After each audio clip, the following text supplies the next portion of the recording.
Good morning. Good morning. Oh, this feels very surreal that I'm back because I was here 10 days ago and had no idea I would have to do a quick trip to Africa and New York and back to Sweden. So I've been traveling for 30 hours to get here, and I'm really honored, Helena, for everything you've done to make this possible. So my full name is Getrude Matshe. And I was born on one of the most fascinating continents in the world. You know, Africa is a harsh continent, but it prepares you to live anywhere. Up until the 22nd of April 2004, I had not quite known what my life purpose was. It was 2 weeks before I launched my first book, and I woke up that morning with these words in my head that had to go down on paper. And I went to my computer and I started writing. And I realized at that point that my voice, my body, my very being in this incarnation is merely a channel the Creator is using to awaken the world. A lot of people have asked me, Gertrude, are you the typical African woman? I can tell you bluntly now that no, I am not. But what I do know is that I was born to be her voice and the voice of her children. So let me tell you a little bit about the typical African woman. In my country, the typical African woman, and when I say my country, I am referring to the continent of Africa, from north to south. A continent with 1 billion people. The typical African woman is at the bottom of the food chain. The typical African woman is always the last to eat. Her role in society is to bear the children, fetch the water, fetch the firewood, prepare the fields for sowing, sow the seed, and harvest. And in most situations, she does this single-handedly. And at the end of her exhausting day, she's the last to eat the leftovers of her prepared meals. In my country, the typical African woman is sometimes physically and psychologically abused. In times of war, she is raped. And she personifies the downtrodden human being. Now, while all this is happening to her, she asks you, where are you, my father, when my education is sacrificed? Where are you, my brother, when I toil in the field and in the kitchen? Where are you, my mother, when my genitals are cut from my body with a sharp knife? Where are you, my sister? Where are you, my aunt? It is your hands, your strength that pins me down. In times of war, when I am gang raped, sometimes by 5, 6, 10 men, where are you, my father, when I'm violated? Where are you, my God? Where are you, my fellow human beings? Why do you allow this to happen to me? Now, because I'm not the typical African woman, I want to share with you today the spiritual journey that has been my life. I was born in a small village called Wedza on the eastern highlands of Zimbabwe and Mozambique. It's the kind of place where you were born there, you will die there, you will amount to absolutely nothing. But I was blessed to have 2 amazing parents who made sure that I got to private school. In Rhodesia, before Zimbabwe had independence, African children received a substandard education. And my parents were not rich. But the way they did it is they taught us how to use our hands. From the age of 6, my mother taught me how to knit, how to crochet, how to sew, how to fabric paint. And we would make crafts and go to all the white neighborhoods to sell during the weekend. And out of a family of 5 children, they got 4 college graduates. I have a sister who's 2 years older than me. She's a laboratory scientist. She lives in Sydney, Australia. I went into IT and business. So I have a business studies degree. I majored in management and industrial psychology, as well as being a systems analyst and a COBOL programmer, so I'm a first generation coder. The brother after me became a lawyer, the one after him became a banker, and the only one who didn't get a college degree in our family was my baby brother, and I will talk a little bit about him a bit later. So my parents realized that education would break the cycle of poverty for our family. So a lot of you, while we were talking outside having coffee, asked me, Gertrude, how did you get to New Zealand? And I keep telling people that the wind blew me there. I had no intention to go and live in New Zealand. I left Zimbabwe in August 2001 at a time when our economy had crashed. Zimbabwe is now the second poorest country in the world, and Zimbabwe's inflation in 2001 hit 516 quadrillion%. That's 516 and 24 zeros. Germany was the last country in the world that had hyperinflation during World War II, and we didn't even have a war. I went back to live in Zimbabwe after studying in South Africa for 7 years, and I couldn't get a job as an IT worker.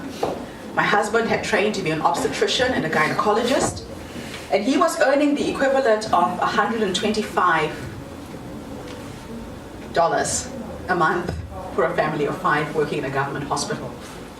We had 3 kids, and I went online one day trying to find a country we could immigrate to. And the thing that really pushed me to leave home was because in 2001, there was something called the virgin cure. Don't know if you've ever heard of it. Our medicine men started spreading a rumor that if you rape a virgin, it cures AIDS. And the incidence of child abuse in Southern Africa went up overnight. My husband came home one night in tears because he had to do a hysterectomy on a 9-month-old baby who had been gang raped by 3 men. My kids were 3, 8, and 12. And I wanted to protect my kids. I wanted to live long enough to be a grandmother. We had to get out an insurance policy in case we got raped because there were no antiretroviral drugs in the hospitals. So I went online in desperation and I found this website advertising for African artists to go to America. So in another life, I'm an artist. I hand paint fabric. I'm a textile artist. And I found this website, I applied, and I went to America, and I traveled from New Orleans all the way to Detroit on the Greyhound bus, stopping from city to city, attending this festival, selling my art and my work sold. So I went back to Zimbabwe to get the kids, and we didn't have enough money for the whole family, but the idea was I would go ahead, try and find a job, and then send for my husband. And I ended up making a lot of money by teaching people my traditional hand painting techniques. So I do a batik, which is used wax. Instead of wax, we use cornmeal. So we found that we could use our leftover food for fabric painting. So it's not done anywhere else in the world. I packaged this workshop. I went to community colleges all over New York, and 15 colleges signed me up for a 3-hour workshop. And I was charging $1,500 for a 3-hour workshop, and workshops were filling up. So I flew from Zimbabwe through South Africa. On the way to New York, we had to stop for a 3-hour stopover. And when I went to check in after 3 hours, they picked up an error on my daughter's visa. The US Embassy had misprinted the passport number on my daughter's visa sticker. Instead of a 2 and a 1 at the end, they printed 1 and 2.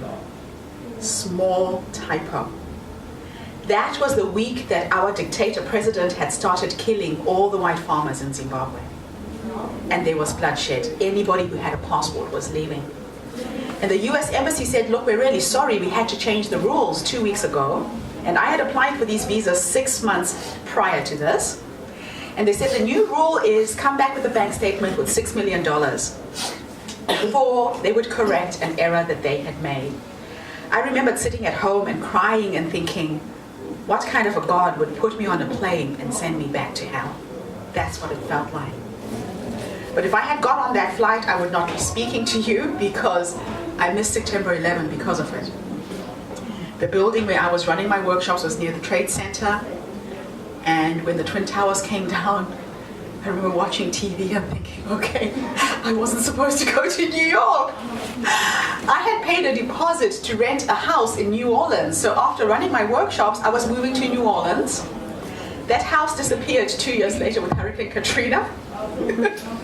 And I ended up in New Zealand because I have a misspelled German name. I don't know if you've noticed that there's an R missing in Gertrude. My name is Getrude. I had a cousin who was living in Wellington.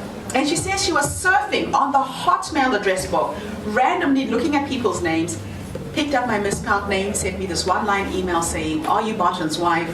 This is Priscilla, get in touch, I'm in New Zealand." And I had last seen her at my wedding 18 years prior to this. So I wrote to her and I told her, "Priscilla, we're stuck. We had sold everything, our house, our car, clothing, furniture. We were living in a one-roomed apartment with a single bed, small TV with our 3 children." And she said to me, "Gertrude, you're an IT worker. New Zealand has got a lot of IT work. Come to New Zealand, you won't regret it." So as an act of faith, we sold the last asset we had, was a house we had invested in South Africa. When we were students, we bought a 5-bedroom house. So we sold the house, and I got to New Zealand on the 1st of November 2001. And from the day that I landed in that country, my life has been magical. It took me 3 months to make enough money for my husband to come to New Zealand. And when he got there, the Medical Council of New Zealand would not register him as a doctor. He had to wait a year to get his credentials accredited. And in that year, he went to Australia, got a job in Queensland, Australia, in an Aboriginal outpost in the middle of nowhere. There wasn't even a road to this place. They had to fly him in. So he said, "Gertrude, stay in New Zealand. I'll come home once a month." But we thought it would take a few months. 1 year later, I'm in a foreign country. I'm working as a systems analyst, as a project manager. I have 3 kids under the age of 12, and I was losing it.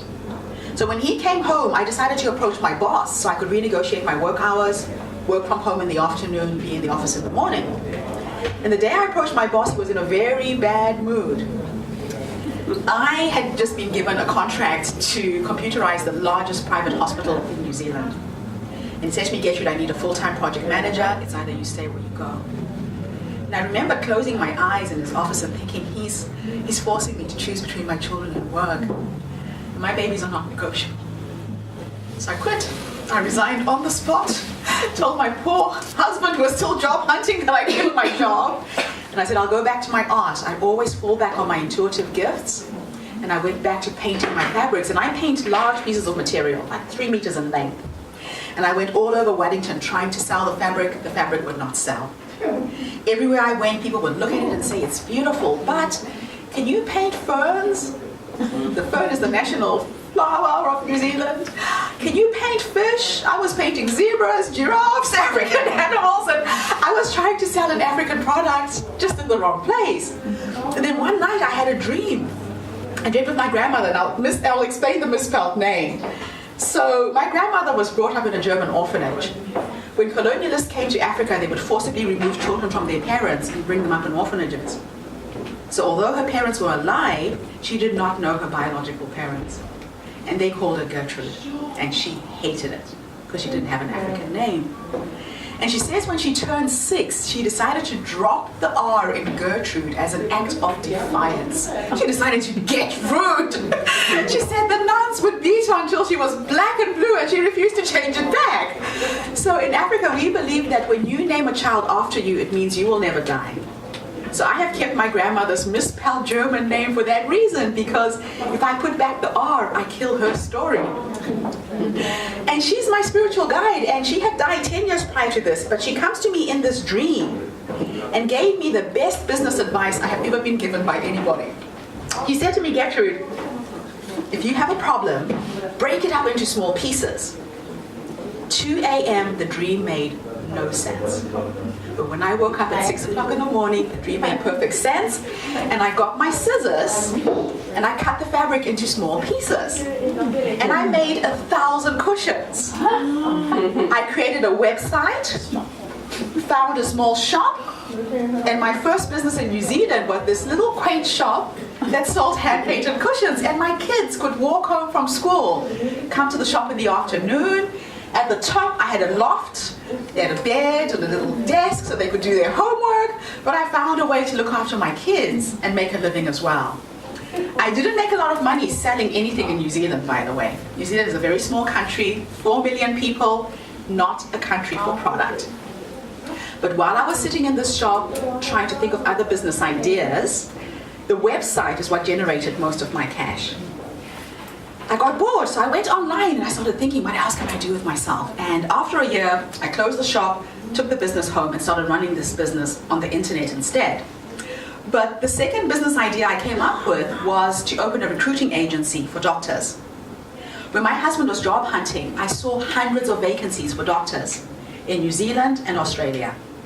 And I majored in industrial psychology and management, and I had always thought that I would open a recruiting agency for IT workers because that was my background. But I wrote back to Africa to some of our friends and I said, look, I have this idea. Would you like to come and work as a doctor in New Zealand? 5 of my husband's friends said yes. I got them jobs, and I made $125,000 in the first 3 months of my business. And I created a company called New Zealand Medical Recruiters, and I ran this company for 11 years. It actually went down with a recession in 2012. But it was a fascinating business that got me to travel all over the world recruiting doctors. My next business idea came with the filming of the movie King Kong. Being a storyteller, I started stalking Peter Jackson. I'm sorry to say this, but I stalked the man. When they filmed Lord of the Rings, he started giving presentations and talks all over Wellington. And I had always dreamed that one day I would write a movie script and become a filmmaker. So I would go to all of the lectures and the talks, and one day we could ask questions. So I put up my hand at the end of the talk and I said, Peter, how can I take part in one of your movies? And he said, you know what, we're actually looking for African extras. Send me your resume and a photograph and the casting director will get in touch with you. So I emailed through my resume. A day later, I got picked to take part in 2 parts in the movie King Kong. And I felt really special. So when I went for the wardrobe fitting, I asked the casting director why I had 2 parts. And she explained that they actually needed 350 African extras for one scene. So if you haven't watched this film, you need to watch it now because I thought this is a business. This is a business idea. And I said to them, if I come up with 350 Africans, I'll create a database for you. Can I present it as a business case? They said, sure, come on Tuesday. I met them on Thursday. I had a weekend to run around Wellington with a digital camera hitting on anyone brown.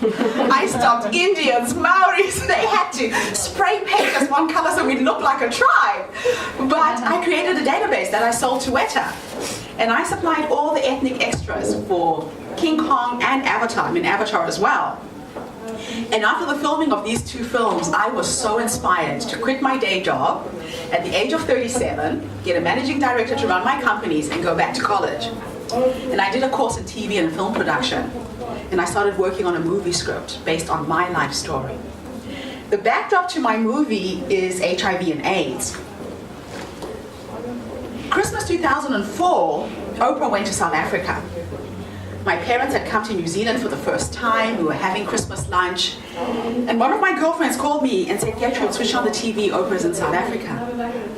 And she stood on this soccer pitch full of children. She had 50,000 orphaned children on that pitch. And when she opened up her hands, she said something like, this is the lost generation of Africa. These are children who've lost one parent or both because of HIV. Africa needs help. And what that show did for me is it reminded me what I had left behind. I sat with my mother. I said, let's do a head count of the orphaned children in our family. My grandmother had 11 children. She had 34 grandchildren. 19 of my first cousins, including my baby brother, have died of AIDS. And there are 49 orphaned kids just on my side of the family. I called on my mother-in-law, did a head count on my husband's side, another 40. So 40 children in our extended family. And I thought, I need to find a way that I can make money, that I can give away unconditionally. So I had been writing my book. It was a journal that I started writing when I lived in Norway when I was 22. I traveled to Sweden, Switzerland, taking part in a musical production about Nelson Mandela. And I decided to weave in my personal story the Ubuntu philosophy. So it's called Born on the Continent, Ubuntu. Ubuntu is a Zulu word that says a person is only a person through other people. It is the condition of being human. Ubuntu talks about empathy, it talks about compassion, it talks about the connectedness of humanity, that we are one organism. But somewhere in the evolution of the human race, we have forgotten this. This is why we are dying of starvation in the developing world and you are dying of obesity in the Western world. There is enough in this universe to go around. But somewhere in our evolution, we've forgotten this and we are so disconnected. Right now, Europe is going through a crisis, war in Syria. I've been listening to reports, I've been watching on the news, countries that are saying we don't want them here, we don't want them in. What I try to do with my presentations and talks is to take you into my world. Just a few minutes. For you to understand what it is to be African. What it is to be an African woman. I cry because I'm lucky that I got out. But the difference between me and the young girl who gets abducted in Nigeria, who disappears off the face of the planet and nobody does anything about it, is distance.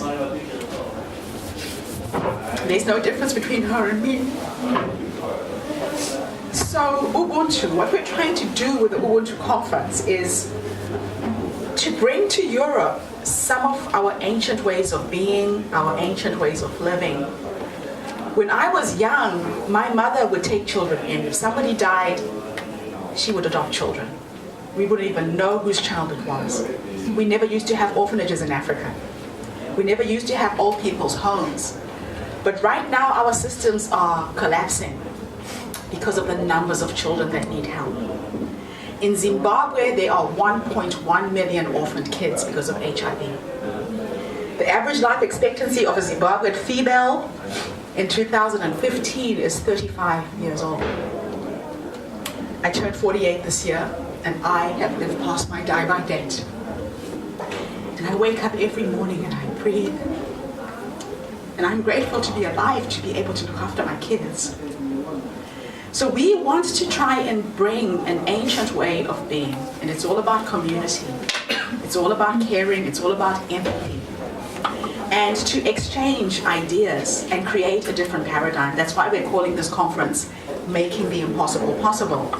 And what has been fascinating for me is when I look at these children's faces, I have made a deliberate effort never to portray the children that I serve in their current condition. I get very upset when I see aid organizations portraying our children with flies on their faces, disease, and poverty. Because people have become desensitized to the image of an African child. I became a photographer because it takes me hours to get them to smile. Because when they smile, you see the potential. You see the soul behind their eyes. And when I look at these little faces, I start to imagine, what if my work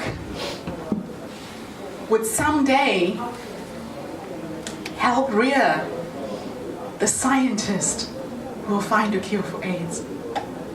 That scientist is one of these children. What if my work helped create the little future Mandela for Africa who could change what Africa is like right now? And this has become my life work. So the book was launched in Wellington by the Mayor of Wellington, and this book has taken on a life of its own. I became a Rotarian, and I'm really honored that the Rotarian district governor is here because I had to find ways to sell this book. And I heard about Rotary, and how they have clubs all over the city, and they meet in the morning, afternoon, and evening. And my mission was to sell 100 copies of my book a month. And I would hit that target because of brokering. I would speak for free. The book prints for $3.80. It sells for $35. And the money that I raise from this book goes back to Africa to pay for school fees, medication, food. It costs $5 to send a child to school in Zimbabwe. We are now the second poorest country in the world. The average person in my village lives on the equivalent of 30 US cents a month. So to send a child to school is virtually impossible. And over the last 12 years, the book now sponsors 580 kids. And I have created a blueprint or a model that can be replicated throughout Africa. I would find that when I took over the primary school when my husband went to school and my father-in-law used to teach, if I sent supplies into the village, within 2-3 days somebody would break in and steal everything. It's a very impoverished community. So to slow down the theft, I came up with an idea as I was rebuilding the school to give people a financial incentive to help. During the recession, it got hard to fundraise. I seem to see business opportunities and problems. Whenever I'm hit with a challenge, I create a business.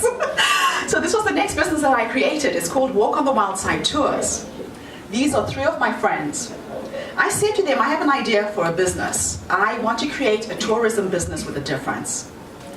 And I will take you to Africa for 15 days. And you get to live in a community that lives on 30 US cents a month for the first 10 days and experience what it is to be African. The last 5 days is 5-star. I take you on a safari to the Victoria Falls, you go whitewater rafting, bungee jumping.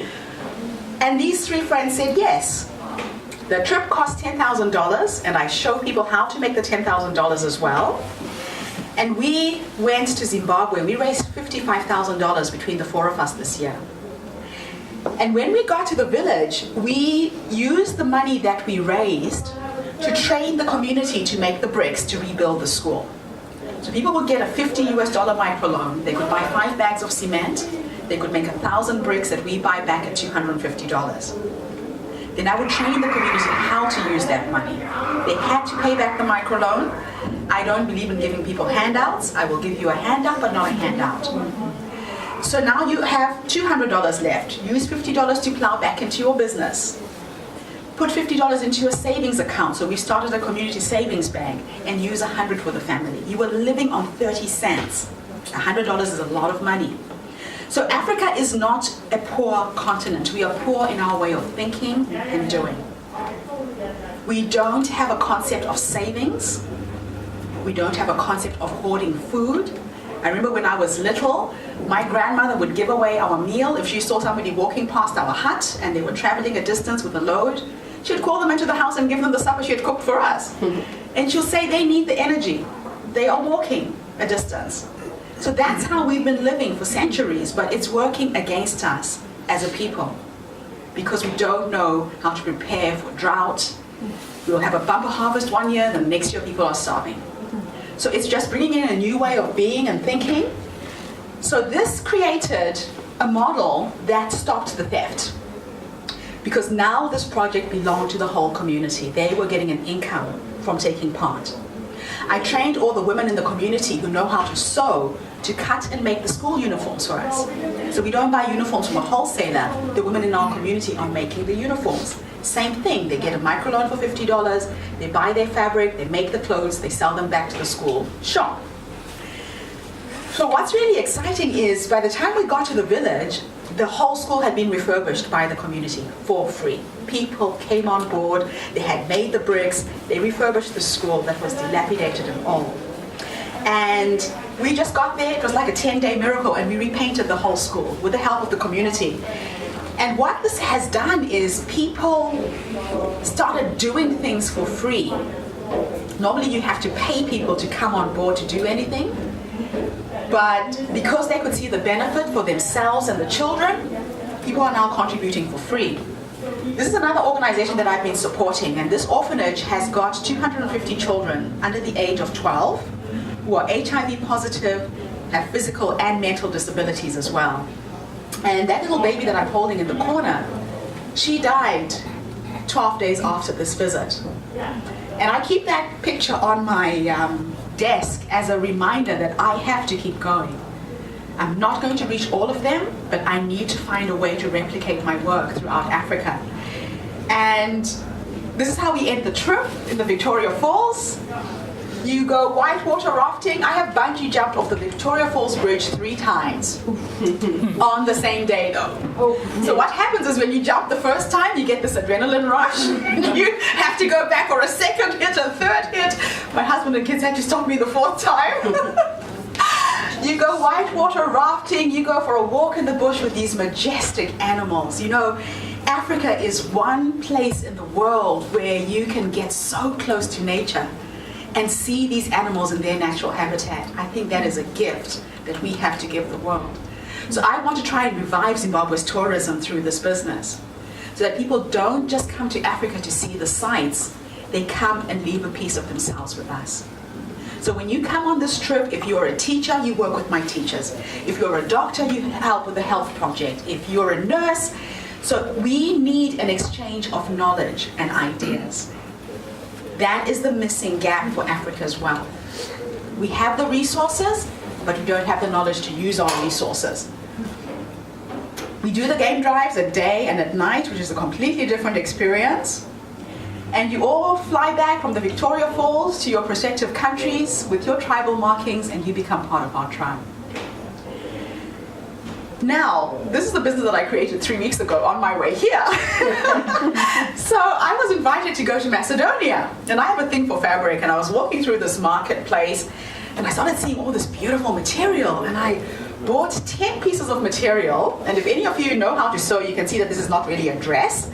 This is just fabric that I cut and put a hole and draped and accessorized.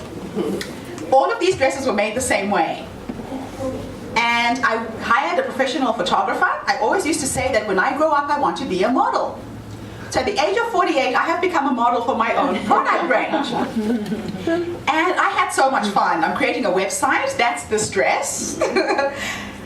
And I put these clothes on Facebook 3 weeks ago. I've sold over 28 dresses.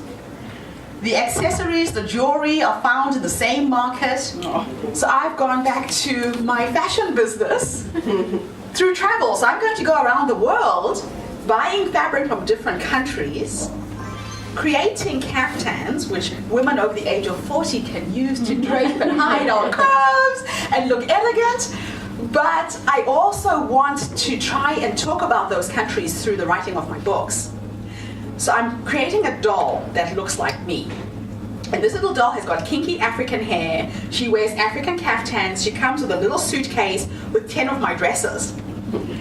And the reason why I'm creating this is really to give African children pride in who they are and what they look like. Right now in Africa, we have a problem that people are using skin lightening creams and hair straighteners. At the time you are 40, a lot of African women have alopecia. They've lost all their hair because the chemicals are so harsh. People don't want to keep their hair natural. So this little doll is going to try and empower little black girls to love themselves. And I'm really excited. They will come out this Christmas. So if anybody has grandchildren or children, let me know. Yes. But she is going to be absolutely exquisite, because she'll come with a book that talks about my story, where I'm from, but it also talks about the country where the fabric is from. So you learn about Macedonia. I mean, who knew I'd end up in Macedonia and create this business? But that's what I want to do with my travel, is to share the countries where I go, create African product, and the money that is raised from this doll goes back again to my children in Africa. So this is my baby brother. When I was 12 years old, he was born, and my mother used to allow me to care for him. She would put him on my back and I would babysit. And he died in March 2012 of HIV and AIDS. When I started writing my book 12 years ago, I had a dream. I've only ever had 2 or 3 of these dreams in my life, and whenever I have that kind of dream, I know it's going to come true. And in this dream, I dreamt of my funeral. And I was standing at my graveside when I had died, and I am listening to what is being said in terms of what I would achieve in this lifetime. This is 12 years ago. In the dream, it talked about my creating a foundation with this book that would reach millions of children on the African continent. There's 1.1 million orphaned kids in Zimbabwe, 17 million on the African continent. I wanted to reach those 17 million kids. I wrote that I would write a movie script that is winning 8 Oscars. So I'm the next Rocky. I am writing this movie, directing it, producing, and acting in it. And I started handpicking the actors who were taking part in my film, who will do it for free as an act of charity. So, guess who I picked to act as my husband in my film? Who would you pick if you were me? Famous African-American actor, very good looking. Anybody? Will Smith. Will Smith, not quite, he's a bit younger than me. Anybody else? Denzel. Denzel, thank you. Of course. So, guess what happened? 18 months ago, he has been on a vision board in my office as a dream. He picks my son to take part in a movie pilot he was filming in New Zealand. He came to Wellington, New Zealand, and picked my son to take part in his movie. And I had met him when I was 19. They filmed a movie called Cry Freedom. It was about apartheid. Anybody's old enough to remember Cry Freedom? And because of apartheid, they couldn't film in South Africa, so they came to Zimbabwe. And I had the small walk-on, walk-off part. I met him before he was famous, and he talked to me every day. 25 years later, he shows up in Wellington, New Zealand, and picks my son. And I thought, this is not a coincidence. So I told the casting director to tell him that there's a crazy African woman outside who wants to meet him. He comes outside to meet me, and he says, what the hell are you doing in New Zealand? So I told him my story. I said, Denzel, if you say yes, the rest of my cast will agree. He hugged me. He said, Getrude, if I have the time, I'll do it. So 18 months ago, I wrote the Oscar acceptance speech. I know it by heart. Now I have to finish writing the script. But I have been living in this magical bubble where anything I'm trying to create is coming true. You know, when we met, I was on my way out, and Yvonne at receptions pulled me and Helena and came and introduced us. And this happened. I feel like I'm inside a dream right now. I didn't think I'd come back 10 days later to speak to you guys. But we really want your help with this conference. We need you to help us spread the word. What I'm trying to do with my movie script is to give people hope. Hope is one of the things that are missing in Africa, and especially with people who are infected with HIV.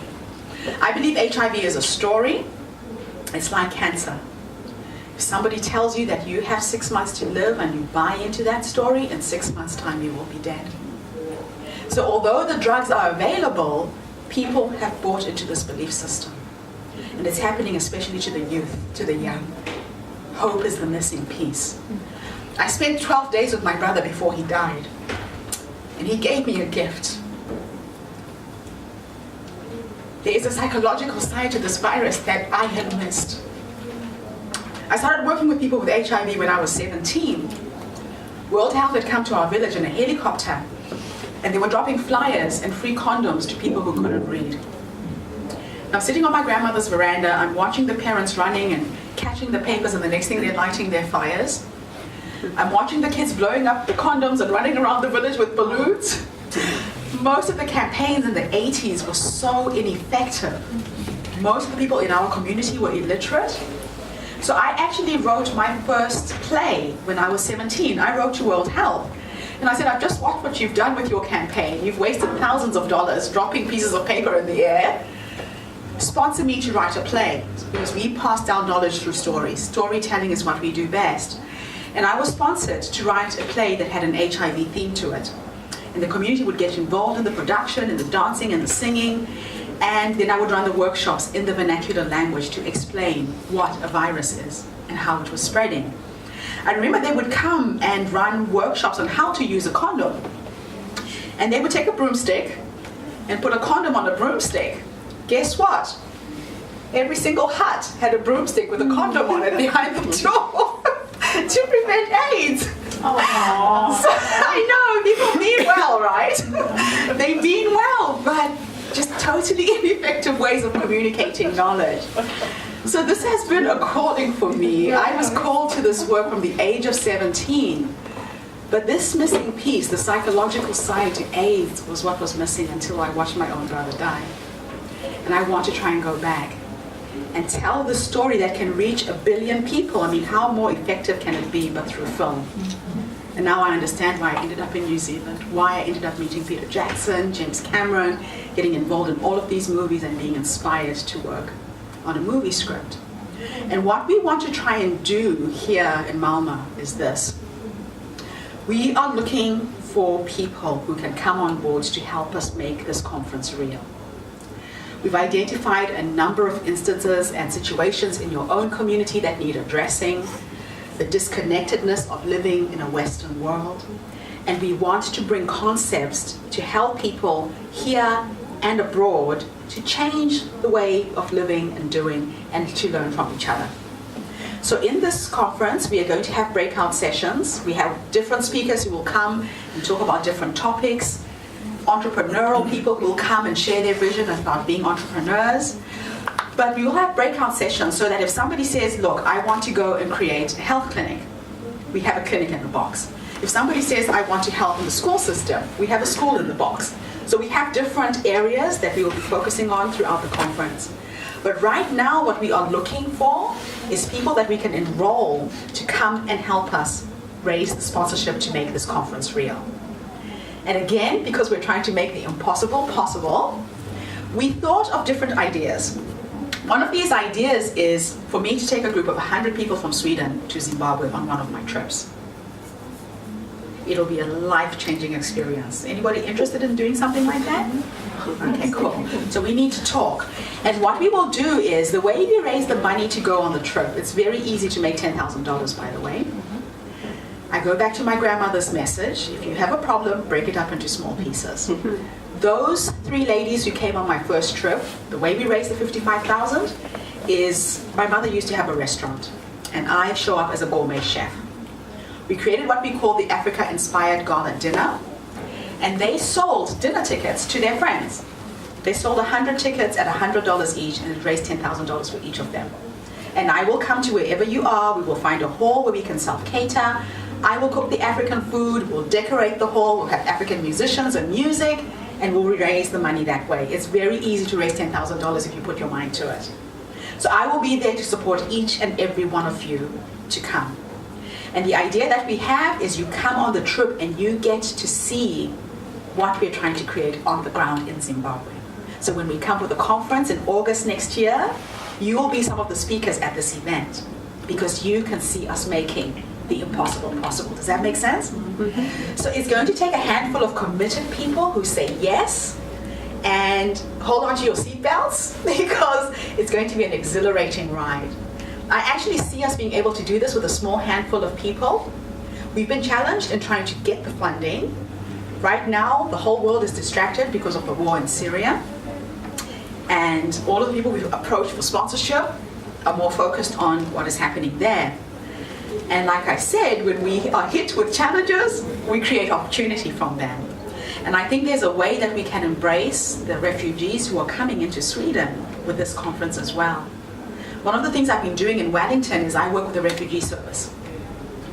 When I created my casting agency, I found that there were a lot of immigrants who were coming to New Zealand who didn't have the language skills, they didn't have the educational skills, and they got stuck.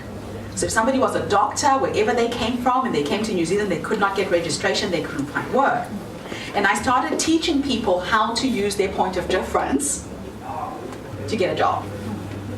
I have used my point of difference in everything I've ever done. I'm always the first black woman wherever I go, and I always get the job. And what I did with the refugee service, like for instance, there was, New Zealand is now quite famous, and I think I was talking to Alex earlier that for people in film, a lot of companies are coming to New Zealand to film commercials, to film movies, to do their editing there. And so we had a commercial company that came in, and they were looking for an Arabian horseman. So this guy had to look Arabic and sit on a horse for 8 hours and make $20,000. So I went to the refugee service and I found a man who had been in New Zealand for 25 years as a refugee from Iran. And he had never worked, he didn't speak a word of English, but he sat on this horse majestically for 8 hours and he made $20,000. So it's in going back to yourself, to who you are and seeing what your intuitive strengths are and playing in that area. because that's where your wealth lies.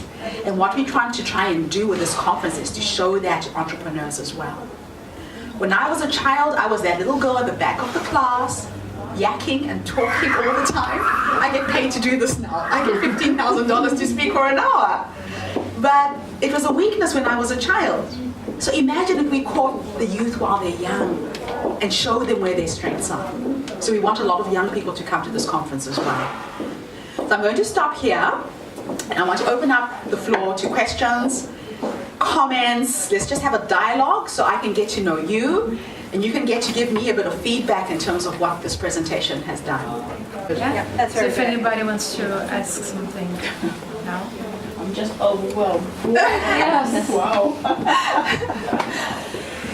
Please say who you are so we can all get to know, because I think it's really special that this group of people are meeting here today. There is never a coincidence in how we meet, and I hope that by the time you leave, you've all connected as well, because you never quite see why we're here until 5 years later. You can say, do you remember when we met?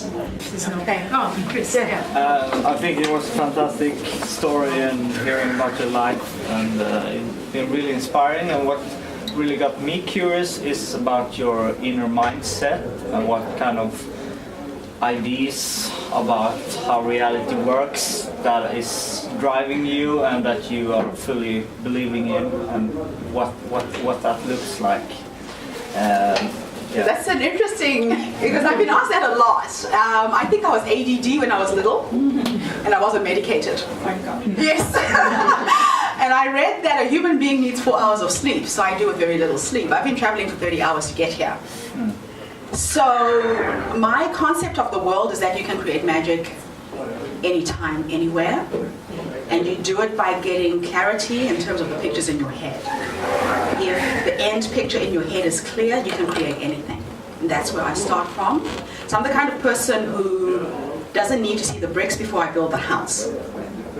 I build an image of what it looks like at the end, and I work at the speed of light to get there because of that. And a lot of people don't get to do that because you start thinking, I don't have the money, I don't have the time, I don't have the knowledge, I don't have, and we kill our ideas before we start.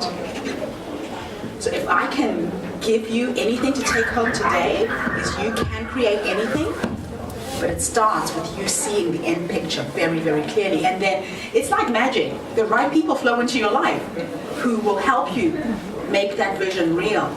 And when I wrote that last chapter of my book, my husband said to me, Getrude, you're going to be put in a straitjacket. This is crazy. Who thinks like this? Who does this? I believe that time is an illusion, that your past, your present, and your future are already here. And there are times when I struggle with the writing of this film script, and I will go to sleep and I ask my future self how we did it. And I wake up in the morning and she's told me a few things and has guided me to get there. So we live in a magical world, and it's a multi-dimensional world. It's not 3D. And a lot of people don't get that. And it's a magical way to live. And I say yes to life a lot. This is why I'm back 10 days later to be here. I say yes to life. When something shows up, I trust that there's no such thing as a coincidence. And we meet the people we're supposed to meet for a reason. So thank you for raising that. You really got into my head there for a minute. Anybody at the back? You guys came in a bit late. I know you, I'm going to put you on the spot. We just wanted, so fascinating because we also got our own company to say. And it's called Your Voice Shall Echo. Your voice shall echo. Yeah. Oh, wow. And it's built almost 100% of what you were talking about. The visualizing, the feeling, it's not a coincidence that we're sitting here, and that time is an illusion, that all makes sense in a way. So we're out in the schools and teaching this to kids. Oh my gosh, Yeah. that's where the magic is. Thank you. So how long have you been doing that? 2 years. So we've made 2 movies. One movie for the kids and one movie for the grown-ups who's working with kids. And then we make this material that you work with exercises, the 6 weeks in the schools. And then we're also finishing a book.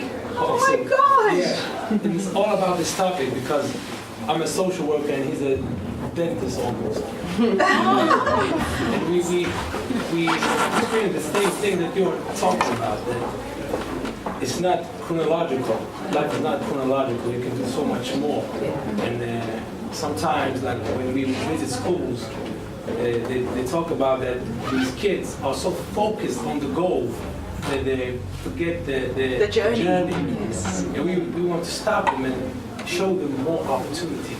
Stop and smell the roses, because it happens in the moment, right? Yes. Magic happens in the moment. Yeah. And when you are focused on where you're supposed to be in an hour's time, you're going to miss the magic in this very moment. Or if you're focused on what's happened in the past, again, because when I go back to Zimbabwe, and this is again the UBUNTU philosophy, I talk with women who have lost all of their kids. You'll talk to a woman who's had 7 children who've died of AIDS. And I say to them, how do you wake up in the morning and keep going? And they say to me, Getrude, there is only now. What's happened, I can't go back and change that. And I can't worry about bringing up these grandchildren on my own. I just take it on a day-by-day basis, because this is where we live. And if you can catch kids to get that, wow. And the power of the spoken word, you said your voice will echo, right? There is a concept called the butterfly effect, that the fluttering of a butterfly's wings will cause a tornado on the other side of the world. So everything is energy. And what I found with being very careful about what I say is we create through our words. Our words are powerful. In the Bible it says, then there was the word. A lot of people don't realize what that actually means. So you have to be very selective in terms of the vibration of a word that you put out. It hangs around you. And I sometimes feel like my words, because I have a lot of energy around this story, and I'm so excited about it, it's what's creating this vortex of, I'm almost like a magnet. I attract the people that I'm supposed to meet. And it's magical. Thank you. Yeah, thank you. Wow. Thank you very much. And if you want to keep up with us and the work, and if you want to be part of it, yesterday evening I just started a Facebook group called the Ubuntu Conference. So please join there, and I posted this event, and I will post a few other things, and you are welcome to post and share and whatever. So we will have a little hub there, and then it will grow from that position.